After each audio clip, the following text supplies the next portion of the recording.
Veja nesta edição, Defesa Civil do Pará realiza ações para evitar danos durante o inverno amazônico. Secretaria de Segurança Pública do Pará divulga dados sobre emissão de carteiras de identidade. Pará registrou 12 casos de escalpelamento em 2012. Dia 22 termina prazo para entrega da declaração de débitos e créditos tributários federais. Uma reportagem especial sobre como preparar um currículo. Legumes e verduras mais caros em feiras e supermercados de Belém. A dica de economia com Pedro Loureiro. Teatro Valdemar Henrique será reaberto em breve após reinauguração. E a segunda reportagem da série Caminhos da Educação mostra a experiência de escola no bairro do Reduto, em Belém. O Nazaré Notícias desta quarta-feira, dia 16 de janeiro, já está no ar.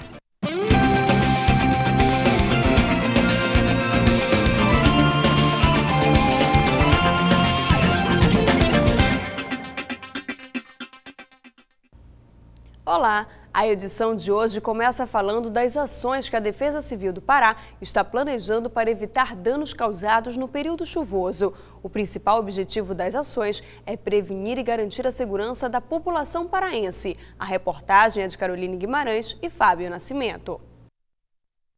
A Defesa Civil no estado do Pará desenvolve um sistema regional de manejo de acidentes. Através de suas ferramentas, é possível realizar ações de prevenção, preparação, resposta e reconstrução. Nós temos a ação de preparação. O que é isso?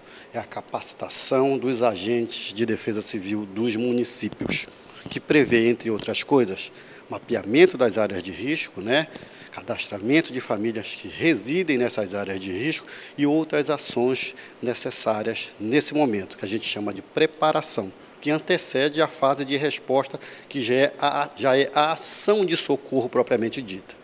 Não há no estado do Pará mesorregião imune a desastre, mas existem 3 grandes regiões onde a preocupação da Defesa Civil é maior, como o Baixo Amazonas, o Sudeste e o Sudoeste do Pará. Na verdade, não existe nenhuma região no estado do Pará imune a desastres, certo? Mas existem, porém, aquelas que nós já temos históricos frequentes de desastre, como é o caso do Baixo Amazonas, o sudoeste do estado e também o sudeste. Então, essas regiões, a capacitação era um pouco mais intensa, justamente em função de todo esse histórico de desastre, porque a gente sabe que todos os anos são impactadas. No Pará existem 144 municípios. Desses, 89 possuem defesa civil e, desse total, apenas 10% atuam o ano inteiro. O Sistema Nacional de Defesa Civil atua nos âmbitos federal, estadual e municipal. Um dos trabalhos é mapear as áreas de risco e pensar ações. Existe uma instrução normativa agora, publicada recentemente pelo Ministério da Integração, em que dá ao município a prerrogativa de se dirigir direto à União para buscar o recurso quando necessário, sem precisar passar pelo Estado. É através do cartão de pagamento de defesa civil que esse recurso é transferido diretamente para o município. A Secretaria de Segurança Pública do Pará divulgou os dados sobre a emissão de carteiras de identidades no ano passado. Em média, foi emitida uma carteira de identidade por minuto de janeiro a dezembro de 2012. Foram emitidas, ao todo, 510.749 carteiras de identidade. Em média, foram entregues 42.562 documentos por mês, o equivalente a 1.418 expedições por dia, ou 59 a cada hora, praticamente uma carteira de identidade por minuto. Os documentos foram emitidos nos 135 postos de identificação localizados em Belém e nos demais municípios do estado, em projetos de cidadania, com instituições conveniadas e também em hospitais, abrigos, residências e casas penais. A maioria das expedições ocorreu nos postos de atendimento da Polícia Civil. Os números representam um aumento de 27,26% na emissão do documento em relação a 2011. Em Assembleia Geral, a direção do Sindicato dos Funcionários e Servidores Públicos Municipais de São Luís do Maranhão e a categoria dos servidores municipais decidiram pela não paralisação grevista, como a entidade havia proposto anteriormente. Os servidores chegaram a propor uma contraproposta à Prefeitura de São Luís, mas voltaram atrás e, na Assembleia, propuseram a criação de uma coordenação permanente para discutir os assuntos de interesse da categoria. Em 2012, o Pará registrou 12 casos de escalpelamento, 3 causados por batedores de açaí e 9 por eixos de embarcações. Diversas iniciativas estão sendo realizadas ao longo do ano para prevenir esse acidente. Em 1985, o Pará começou a registrar o número de vítimas de escalpelamento, um acidente antigo no estado. Daí então, iniciou-se uma política de erradicação, buscando por fim a um acidente que causa graves danos físicos e psicológicos. Então, o escalpelamento ele causa um trauma não só para quem sofre, né? O escalpelamento ele é um trauma social. Ele é um trauma que mexe com a vida das pessoas e, infelizmente, a grande maioria das pessoas que sofrem acidentes são mulheres e dessas mulheres, em uma média de 80%, são crianças, né? Isso é mais grave ainda, né? Que significa que as nossas mulheres, além de não cuidar dos cabelos, de enrolar o cabelo quando entra no barco, ela também não se atenta para o cuidado que ela tem que ter com a criança. Em 2011, 8 pessoas foram vítimas deste acidente. No ano passado, 12 pessoas sofreram escalpelamento, 3 causados por máquinas de bater açaí e 9 por eixo do motor descoberto. Bem, esse número ele se deve à falta de cuidado e à falta de conscientização das pessoas. Ainda nós temos, as pessoas, elas ainda têm muito medo, né, de colocar o eixo do motor, a cobertura do eixo. Elas acham que isso tira a velocidade do motor, que inibe, né? Tem uma série de coisas pequenas que acabam atrapalhando a cobertura do eixo. Mas o principal é a cultura de risco, né? É que as pessoas acham que com ela não vai acontecer e acaba acontecendo. Diversos fatores contribuem para esse tipo de acidente, como, por exemplo, o aumento do número de pequenas embarcações, principalmente na região do Marajó, onde há a maior ocorrência desses acidentes. São pequenos gestos de uma criança dentro de um barco, tipo baixar para pegar uma moedinha que caiu ou tirar água, né, que acaba fazendo com que aconteça o acidente, porque o acidente acontece em fração de segundos, né, é rápido, que quando as pessoas percebem, ela já sofreu o acidente. Então, as campanhas ela começa agora e tem várias outras atividades. Nós temos atividade de prevenção o ano todo e vamos estar voltando agora a partir de fevereiro nos municípios para fazer a capacitação dos comitês municipais que foram implantados na Caravana Propaz no ano de 2012. O Amapá aparece como o 16º estado com maior índice de violência praticado contra pessoas do sexo feminino. Segundo informações da Coordenadora de Políticas para as Mulheres em Macapá, a cada 2 minutos uma mulher sofre violência doméstica. Até o mês de novembro foram registrados em toda a rede de amparo 26 mil atendimentos. Os dados indicam que as vítimas estão denunciando mais. É até o dia 22 de janeiro o prazo para a entrega da Declaração de Débitos e Créditos Tributários Federais, o DCTF. O alerta é da Delegacia da Receita Federal do Brasil em Belém. Pessoas jurídicas de direito privado, em geral, têm até a próxima terça-feira, dia 22, para enviar à Receita Federal a declaração com dados apurados em novembro de 2012. As informações correspondem aos pagamentos efetuados relativos aos débitos declarados, parcelamentos e dados sobre suspensão da exigência do crédito tributário, além de parcelamentos e compensações. Estão obrigados a entregar a declaração os consórcios que realizam negócios jurídicos em nome próprio, inclusive na contratação de pessoas jurídicas e físicas, com ou sem vínculo empregatício. A obrigatoriedade também vale para autarquias, fundações públicas e órgãos públicos dos poderes executivo, legislativo e judiciário, que constituam unidades gestoras de orçamento. A declaração de débitos e créditos tributários e federais deve ser elaborada pelo site da Receita e transmitida através do programa ReceitaNet, também disponível na página. Quem perder o prazo está sujeito a multa que varia de R$ 200 a R$ 500. As tentativas de fraude contra o consumidor bateram recorde em 2012, segundo o indicador Serasa. A Serasa registrou 2,14 milhões de tentativas de golpes em 2012, número recorde desde 2010. Criminosos usam dados falsos ou informações de vítimas para aplicar diversos golpes no mercado.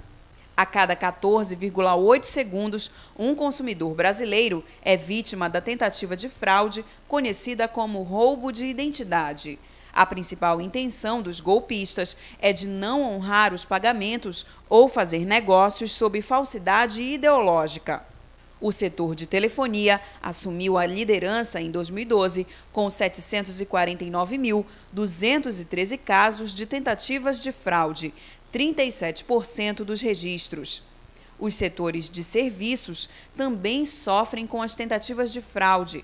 Seguradoras, construtoras, imobiliárias e serviços em geral tiveram 746.318 registros, o correspondente a 35% do total. O que fazem os golpistas? Emitem cartões de crédito, financiam aparelhos eletrônicos, abrem contas correntes, compram automóveis. É comum as pessoas fornecerem seus dados pessoais em cadastros na internet sem verificar a idoneidade e a segurança dos sites. O consumidor deve adotar cuidados simples, como não fornecer seus dados pessoais para pessoas estranhas ou informações pessoais ou números de documentos por telefone, não fazer cadastros em sites que não sejam de confiança e manter atualizado o antivírus do seu computador.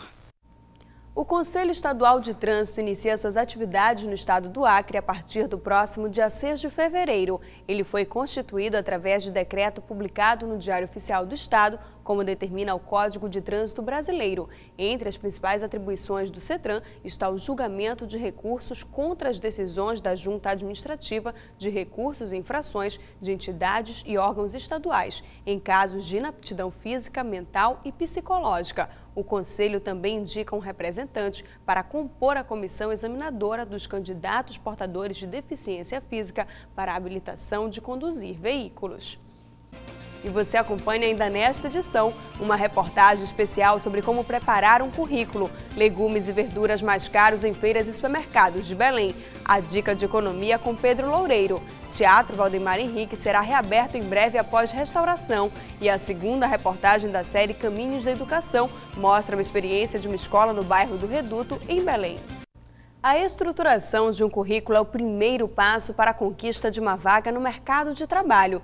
O documento é a apresentação do candidato para uma empresa, mas muita gente tem dúvidas de como formular um currículo. Para que você saiba exatamente o que pode e o que nunca deve se colocar, preparamos uma reportagem especial sobre esse assunto. Acompanhe. Para muitos especialistas no assunto, uma peça publicitária que vai vender você a uma empresa. O currículo teve essa função em sua origem e assim permanece até hoje. E mesmo diante de uma certa sofisticação que tem acontecido no processo seletivo nas empresas, como uma abrangência maior de avaliação do candidato e mais fases seletivas, o documento não perdeu sua importância. Ele serve, na maioria das vezes, para despertar a atenção suficiente para conquistar uma entrevista presencial, o que pode resultar na contratação no mercado de trabalho. Este empresário de Belém possui cerca de 2.000 funcionários. Na hora de ver o currículo, muita atenção nas informações do candidato. As nossas empresas são orientados a dar preferência pelo primeiro emprego para todo e qualquer pessoa que venha a pedir um serviço, ele tem prioridade. Tem porque nós não temos uma escola profissionalizante neste ramo de atividade que é o varejo. Então, com isso, nós preferimos a investir no funcionário, a dar o primeiro emprego dele e a formar este funcionário dentro de casa, porque ele fica qualificado com o nosso modo, com o modo da casa, e nós observamos se ele gosta de fazer aquilo ou não. O currículo é uma certificação profissional. Se for bem feito, vai chamar a atenção para você. Caso contrário, um documento mal elaborado dificilmente vai levá-lo diante do selecionador de RH. Para a presidente da Associação Brasileira de Recursos Humanos no Pará, há apenas 20 anos, os padrões de um bom currículo eram completamente diferentes dos de hoje. O currículo padrão era composto por mais de 4 folhas, trazendo informações como números de documentos, formação escolar desde o primário, explicações detalhadas sobre cada cargo exercido, motivos de saída de cada empresa e assinatura do profissional, além de, no final, constar sob pena da lei pela não veracidade das mesmas. Hoje, todas essas informações se resumem em uma única folha, no currículo moderno e tradicional. As informações básicas, um telefone válido, um e-mail válido, o endereço, possivelmente alguns empregadores já vão solicitar antes, porque se a pessoa não tem um e-mail, hoje não tem um telefone, tem um endereço que pode facilitar o contato, né, o convite para a pessoa comparecer à entrevista. Para considerar o que deve ser colocado no currículo, a dica é incluir apenas o que for relevante para a função a qual almeja, como fez Patrícia Luana, que trabalha na área de embalagem. Coloquei todas as informações e era o primeiro emprego, que eu queria uma oportunidade de trabalho, de entrar no mercado de trabalho. Como eu tinha 23 anos, queria essa oportunidade e foi aqui que eu encontrei. O currículo em papel perdeu espaço para os e-mails, pois os recrutadores os recebem às centenas. Atualmente, é mais interessante usar os sites das empresas clicando no conhecido Trabalhe Conosco para cadastrar os currículos. Muitos candidatos insistem em cometer os mesmos erros ao confeccionar o documento. Esquecer de colocar as principais informações, como o endereço, o telefone, o e-mail para ser encontrado, colocar informações que não tem nada a ver com o contexto. Esse é um grande erro. Para quem nunca trabalhou... Naquele campo da experiência profissional, ele vai colocar que não tem experiência profissional ainda, mas que ele está disposto a estudar, a aprender, para poder contribuir com a equipe. Algumas dicas são importantes. A dica de ter um bom currículo é estar se especializando cada vez mais, não é, no mercado, fazendo cursos, seminários, participando de ações voluntárias, que isso também conta muito hoje no mundo globalizado. Isso é importante, porque você, quando faz um trabalho voluntário, demonstra de que você você está preocupado com as outras pessoas. As hortaliças, legumes e verduras comercializadas nas feiras e supermercados de Belém ficaram mais caras em 2012. Os dados são do balanço do Departamento Intersindical de Estatísticas e Estudos Socioeconômicos de EESE Pará. Os principais reajustes foram o quilo do pepino, com alta de 69,11%, seguido do chuchu, com 63,11%. Também sofreram reajustes produtos como abóbora, cebola, cenoura, macaxeira, batata branca e o maço do repolho. De acordo com o DIESE Pará, a alta nos preços está relacionada à sazonalidade dos produtos e a fatores ligados ao comércio. Vamos falar agora da Jornada Mundial da Juventude, que acontecerá em julho no Rio de Janeiro. Cerca de 500 profissionais, entre médicos, enfermeiros, técnicos e acadêmicos de medicina e enfermagem, devem trabalhar como voluntários durante a Jornada da Juventude. Um núcleo de 10 pessoas já está trabalhando para garantir o bem-estar de todos os participantes no evento internacional. Algumas ações estão sendo planejadas para capacitar os voluntários e garantir um evento sem riscos.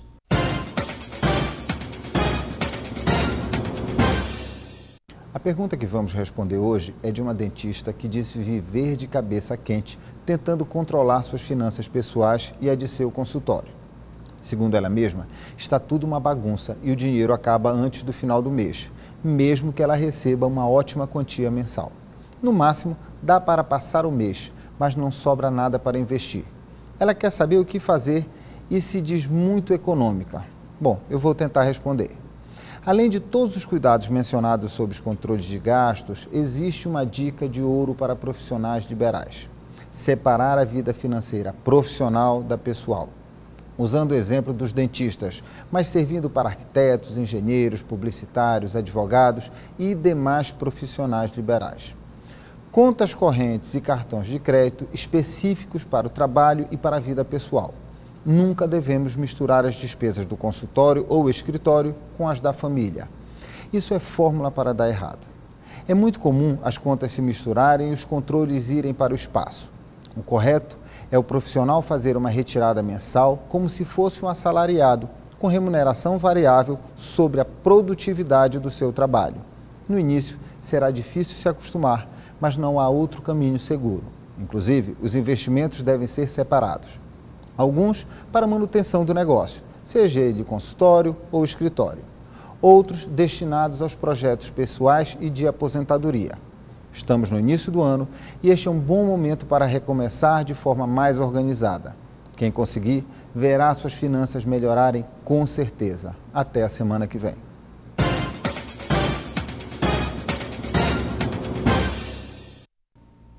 O mercado brasileiro de comércio eletrônico será o quarto maior do mundo em 2016, segundo estudo de uma consultoria internacional. Se a projeção se concretizar, o mercado nacional vai ultrapassar o tamanho da França, Reino Unido e Alemanha ao longo dos próximos anos. Segundo a pesquisa, o Brasil terminou o ano passado com 3,1% do movimento mundial do comércio eletrônico. Um dos espaços mais tradicionais da cultura paraense, o Teatro Experimental Valdemar Henrique, reabrirá suas portas nos próximos dias, depois de um longo período de restauração. Foram reformadas as instalações elétricas e hidráulicas, substituídas a parte cênica e pinturas internas e externas. O trabalho foi realizado com a preocupação de manter os traços originais do prédio. A agenda de 2013 para o teatro será montada por edital. A Fundação Cultural do Pará, Tancredo Neves, mantenedora do teatro, fará no próximo dia 22, às 10 horas, uma mobilização aberta aos artistas.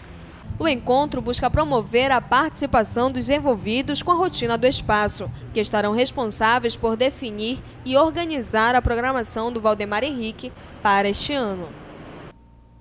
De 30 de janeiro a 2 de fevereiro acontece em Macapá o segundo encontro amapaense de histórias em quadrinhos. O evento reunirá oficinas, palestras, cursos, exposições, mesa de desenho interativa e o lançamento da terceira edição da revista Mistureba. O local do encontro será o Museu da Imagem e do Som, no Teatro das Bacabeiras. Durante o encontro também serão ministrados cursos de animação 3D e de stop motion. Para quem deseja participar da exposição de desenho, basta se inscrever no blog museudaimagemdosom.blogspot.com.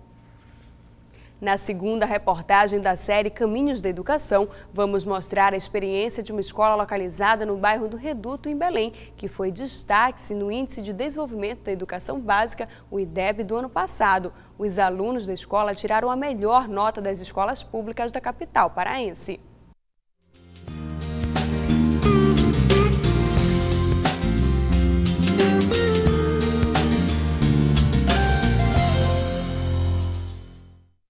As salas são todas climatizadas. As paredes limpas mostram o ambiente da escola Benjamin Constant. Aqui estudam 490 alunos no nível fundamental e médio. A qualidade do ensino atrai jovens de toda a cidade. O ensino daqui é bastante diferente da escola, pois aqui a gente tem várias atividades diferentes, pode ter aula em campo, então a gente tem aula de educação física, normal mesmo, né? Mas só que a gente pode escolher o que a gente pode fazer ou não, né? A escola possui quadra esportiva coberta, sala de educação física e biblioteca. Foi a melhor nota no IDEB entre as escolas públicas de Belém. A gente faz uma mesclagem entre as atividades que são desenvolvidas na sala, isso requer planejamento conjunto entre os professores, né? E também ações esportivas, isso também incentiva bastante a participação dos alunos, isso também incentiva a aprendizagem deles. Então, na verdade, é um conjunto de ações que faz com que os alunos fiquem mais motivados. A prova foi aplicada em 2010 para os alunos da 8ª série. Bom, a prova foi uma prova mediana, não foi muito fácil, também não foi muito difícil. Na época eu estava na 8ª série, já tinha 2 anos aqui na escola e graças à preparação dos professores foi uma boa prova. Localizada no bairro do Reduto, a escola tem capacidade para atender cerca de 800 alunos. Até o ano passado, a escola apresentava sobra de vagas. Havia dificuldade em fechar as turmas. Os professores acreditam que o fato ocorria devido à localização da escola. Mas este ano, a procura por matrículas já cresceu 40%. Em 2012, a escola também adotou o regime integral. Os alunos entram às 7h30 da manhã e saem no final da tarde. Recebem 3 refeições por dia.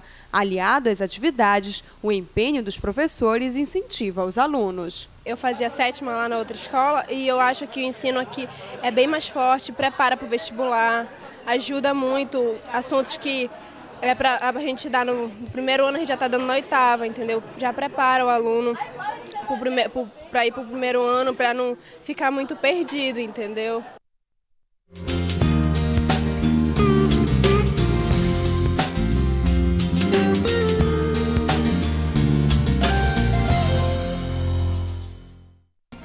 E você poderá assistir às matérias exibidas no Jornal de Hoje no portal Nazaré. Basta acessar fundacionazaré.com.br ou entrar na nossa página no Facebook. O Nazaré Notícias de hoje fica por aqui. A gente se encontra amanhã na próxima edição. Até lá!